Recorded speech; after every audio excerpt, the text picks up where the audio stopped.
네, 안녕하세요. 10월 29일 화요일 새벽기도에 시작하겠습니다. 기도하겠습니다.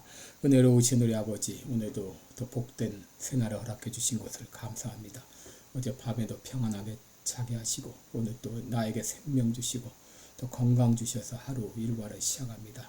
오늘도 가고 오는 모든 길을 지키시고 가는 곳마다 하나님의 영광을 드러내며 그리스도의 향기를 드러내는 귀한 하루가 되게 하시고 만나는 사람들에게 복음을 증거하는 귀한 하루가 되게 하여 주옵소서. 오늘도 병상에서 고생하는 우리 모든 성도들 긍휼을 베풀어 주시고 주의 능력의 손으로 어루만져 주시사 깨끗이 나음을 얻게 하여 주옵시고 치료의 광선을 발하여 주시고 또 의료진의 손길을 통하여서 급속도로 나음을 얻는 효과가 있게 하여 주시옵소서.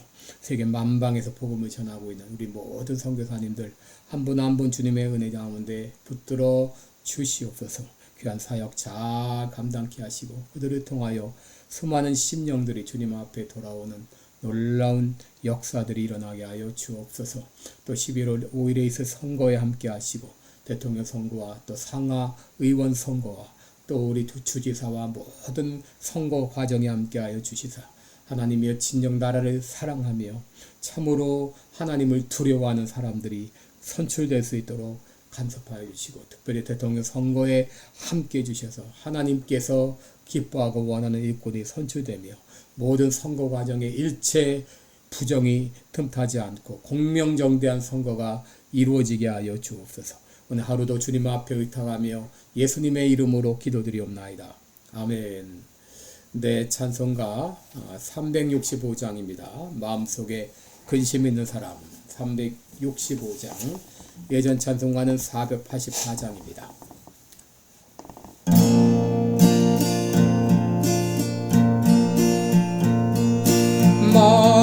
마음속에 근심 있는 사람 주 예수 앞에 다뢰어라.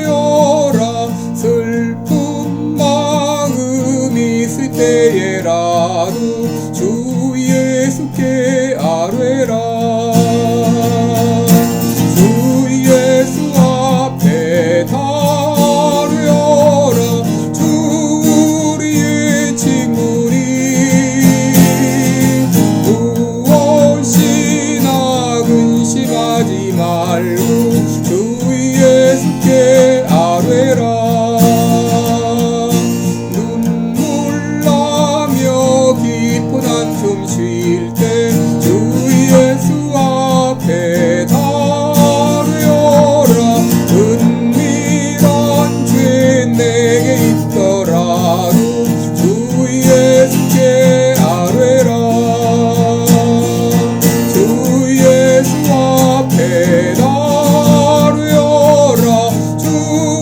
우리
이 시간에 우리 마태복음 26장 36절부터 보겠습니다.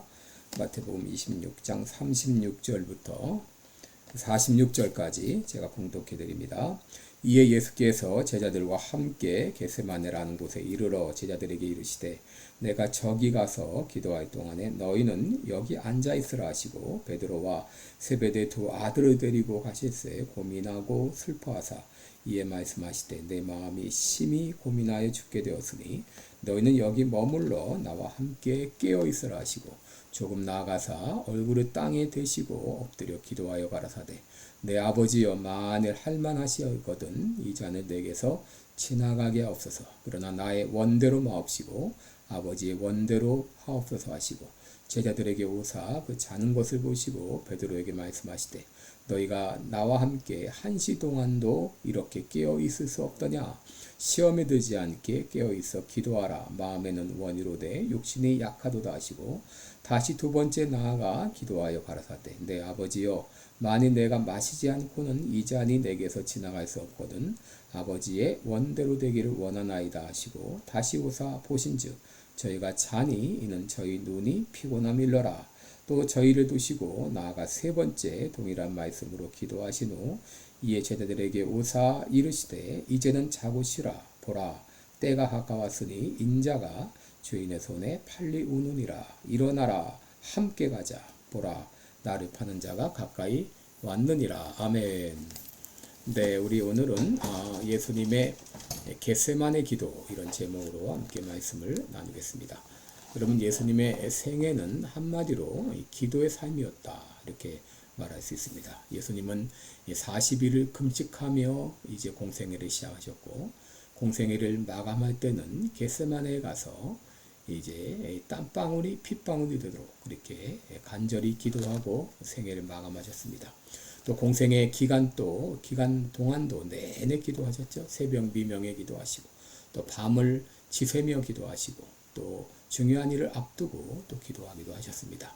바로 오늘 본문은 그 유명한 예수님의 겟세마네 기도입니다. 예수님은 제자들과 최후의 만찬을 마치시고 찬송을 부르면서 겟세마네 동산으로 가셨고 그곳에서 밤이 맞도록 기도하셨습니다. 예수님께서는 앞으로 자신에게 일어날 일이 무엇인지를 알고 계셨습니다. 그것은 바로 이 군병들에게 체포되어 재판을 받으시고 결국 십자가에 못 박혀 죽음을 당하는 것이었습니다.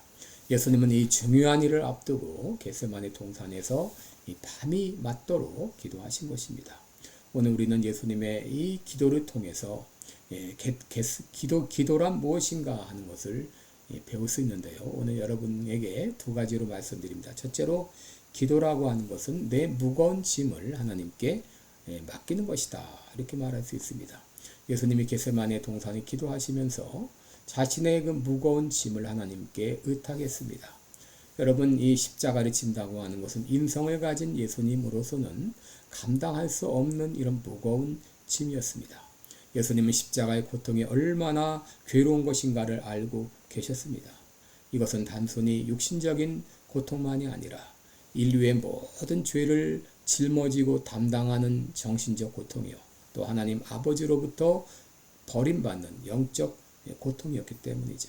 그래서 37절에 고민하고 슬퍼하사 이에 말씀하시되 내 마음이 심히 고민하여 죽게 되었으니 라고 말씀하셨습니다. 또 39절에서는 이 잔을 내게서 옮기시옵소서 라고 이 세 번이나 그래 기도하셨습니다.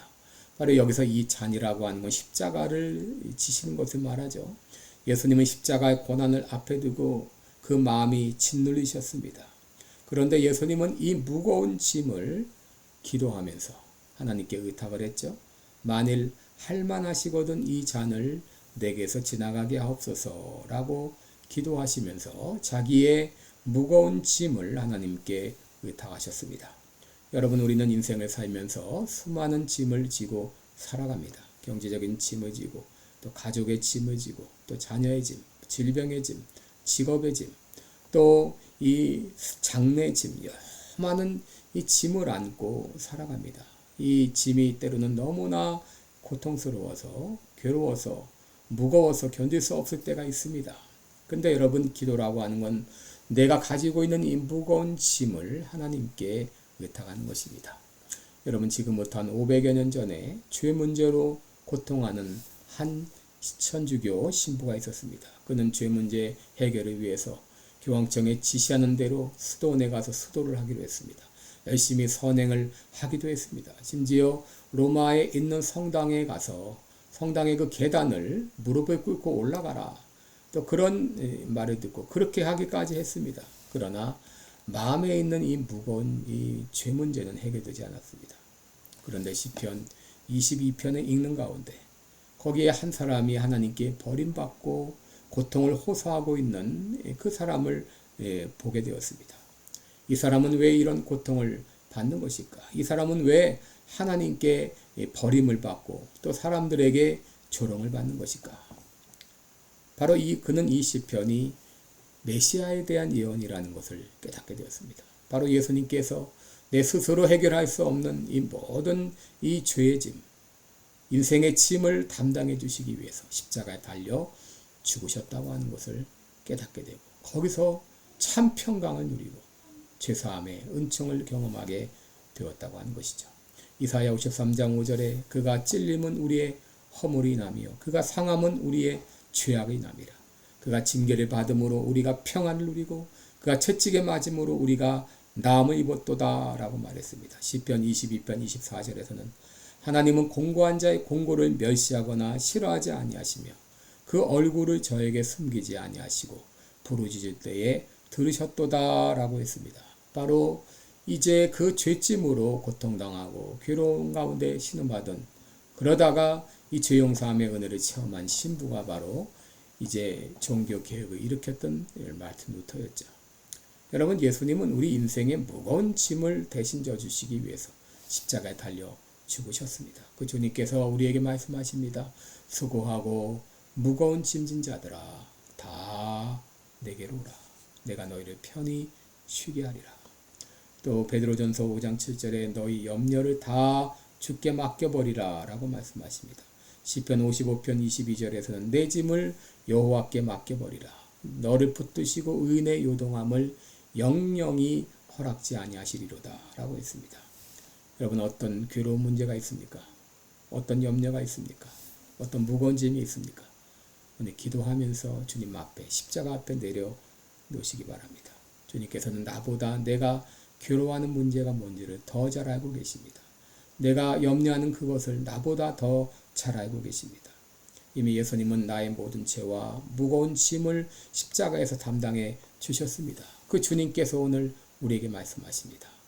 수고하고 무거운 짐진 자들아 다 내게로 오라. 내가 너희를 편히 쉬게 하리라. 둘째로, 기도라고 하는 것은 내 뜻을 포기하는 것입니다. 내 뜻을 성취하는 것이 아니라 내 뜻을 포기하는 것입니다. 여러분, 예수님은 겟세마네 동산에서 기도하시면서 할만하시거든 이 잔을 내게서 옮기시옵소서라고 기도했습니다. 그만큼 십자가의 고난은 힘들고 고통스러운 것이었죠. 그러나 곧이어 이렇게 기도합니다. 42절을 보시면 내 아버지여, 만일 내가 마시지 않고는 이 잔이 내게서 지나갈 수 없거든 아버지의 원대로 되기를 원하나이다 라고 기도했습니다. 여러분, 기도 중에 예수님은 자기의 뜻을 포기하고 하나님 아버지의 뜻에 복종하신 것이죠. 여러분, 그리스도인들은 자기의 뜻을 포기하고 하나님의 뜻을 좇아 살아가는 사람입니다. 예수님 말씀하셨죠. 너희가 나를 따라오려거든 자기를 부인하고 날마다 제 십자가를 지고 나를 좇을 것이라 라고 말했죠. 여러분, 성령이 역사할 때 자기 부인의 역사가 일어나고, 성령이 역사할 때 내 뜻을 포기하고 주님의 뜻을 따르게 됩니다. 여러분, 예수님이 기도하신 그 장소가 어디였나요? 겟세마네였습니다. 이 겟세마네의 뜻은 기름을 짜는 틀이라 그런 뜻입니다. 여러분, 감람산, 이 겟세마네는 감람산의 한 줄기라고 말할 수 있는데, 이 겟세마네 이 감람산에는 올리브 나무가 많았습니다. 감람나무가 많았어요. 그런데 이 올리브 나무가 많기 때문에 그곳에 기름 짜는 틀이 많았습니다. 바로 겟세마네라는 뜻이 기름 짜는 틀이라고 하는 것이죠. 그래서 이 올리브를 잘게 잘라서 기름 짜는 틀에 넣어서 이제 누르게 되게 되면 그것이 잘게 부서져서 거기서 기름이 나와 그것이 올리브 우유가 되는 것이죠. 여러분, 이 겟세마네가 가지고 있는 상징적 의미는 이렇게 올리브 나무, 올리브 열매와 같이 산산조각이 나서 기름이 되는 것처럼 바로 내 뜻이 산산조각이 나고 나를 통해서 하나님의 뜻이 이루어지는 것을 의미합니다. 구약의 소재 중에 제사 중에 소제라는 것이 있죠. 이 소제는 첫 이삭을 절구로 빻아 고운 가루를 만들어 기름을 섞어 드리는 제사입니다. 여러분, 소제는 곱게 빻아져야 드리는 제사입니다. 이것이 의미하는 바는 무엇이죠? 내 뜻은 잘게 빻아지고 나를 통해 하나님의 뜻이 나타나는 것. 이것이 소제가 가지고 있는 의미입니다. 여러분, 모든 문제의 근원은 내가 죽지 않았기 때문이죠. 내 자아가 깨어지지 않았고 내 뜻이 잘게 빠지지 않았기 때문이죠. 우리는 기도하면서 주님, 소제와 같이 나는 잘게 빠지게 해 주옵소서. 올리브 열매와 같이 그것이 올리브 기름이 되려면 그 틀에 들어가서 빠지듯이 내 뜻은 온전히 죽어지게 하시고 나를 통해 하나님의 뜻만이 나타나게 하옵소서. 기도해야 되겠습니다. 예수님은 겟세마네 동산에서 내 뜻대로 마옵시고 아버지의 뜻대로 되기를 원하나이다 라고 기도하신 것입니다. 기도하겠습니다. 은혜로우신 우리 아버지, 예수님께서 십자가를 지시기 전 겟세마네 동산에서 기도했던 내용을 함께 생각해 보았습니다. 주님이여, 우리 주님께서는 자신의 그 무거운 짐들을 하나님께 의탁했습니다. 또 자신의 뜻을 포기하고 주님의 뜻을 온전히 좇았습니다. 우리도 예수님의 겟세마네 동산에서의 기도와 같이 우리도 그렇게 기도하게 하여 주옵소서. 나의 모든 무거운 짐들을 하나님께 의탁하고 내 뜻을 포기하고 하나님의 뜻을 좇아가는 우리가 되기를 원합니다. 우리는 그렇게 기도하기를 원합니다. 인도해 주옵소서. 예수님의 이름으로 기도드리옵나이다. 아멘. 네, 여러분, 오늘도 복되고 은혜로운 하루 되시기 바랍니다. 여러분 사랑하고 축복합니다. 고맙습니다.